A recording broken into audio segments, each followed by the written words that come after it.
Hello मित्रांनो, मी उपेश तुमचं स्वागत करत आहे एका नवीन व्हिडिओमध्ये। मित्रांनो, आज मी आपल्या दिलाची धडकन, आपला प्रिय खेळ म्हणजेच क्रिकेट याबद्दल थोडे बोलणार आहे, तर व्हिडिओ शेवटपर्यंत बघा। क्रिकेट म्हणजे काय? क्रिकेट हा दोन संघांमध्ये खेळला जाणारा खेळ आहे। प्रत्येक संघात 11 खेळाडू असतात। एक संघ फलंदाजी करतो आणि दुसरा गोलंदाजी व क्षेत्ररक्षण करतो। मैदान आणि साहित्य। क्रिकेट मोठ्या गोल किंवा अंडाकृती मैदानावर खेळला जातो। मैदानाच्या मध्यभागी पिच असते जी 22 यार्ड लांब असते। खेळाचा उद्देश, फलंदाजी करणाऱ्या संघाचा उद्देश जास्तीत जास्त धावा करणे हा असतो। गोलंदाजी करणाऱ्या संघाचा उद्देश फलंदाजाला बाद करणे हा असतो। एका वेळी 2 फलंदाज मैदानावर असतात। गोलंदाज 6 चेंडूंचा एक ओव्हर टाकतो। फलंदाज चेंडू मारून धावा घेतात। चेंडू सीमारेषेबाहेर गेला तर 4 किंवा 6 धावा मिळतात। बाद होण्याचे प्रकार, फलंदाज अनेक प्रकारे बाद होऊ शकतो। Bowled, catch, run out, LBW।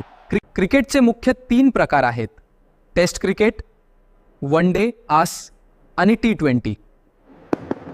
Cricket हा फक्त खेळ नाही तर भावना आहे। तो आपल्याला संघभावना, संयम आणि मेहनतीचं महत्त्व शिकवतो। त्यामुळेच लहान मुलांपासून मोठ्यापर्यंत सर्वांना क्रिकेट आवडतो। क्रिकेट भारतात ब्रिटिशांनी आणला, नंतर हा खेळ इतका लोकप्रिय झाला की आज भारतात तो सर्वात आवडता खेळ आहे। म्हणजेच क्रिकेट हा खेळ 400 वर्षांहून अधिक जुना आहे आणि आजही तितकाच लोकप्रिय आहे। तर मित्रांनो, व्हिडिओ कसा वाटला हे कमेंट करून नक्की सांगा आणि व्हिडिओ जास्तीत जास्त शेअर करा आपल्या क्रिकेटर मित्राला। चला तर मग पुन्हा भेटू एका नवीन व्हिडिओमध्ये। बाय।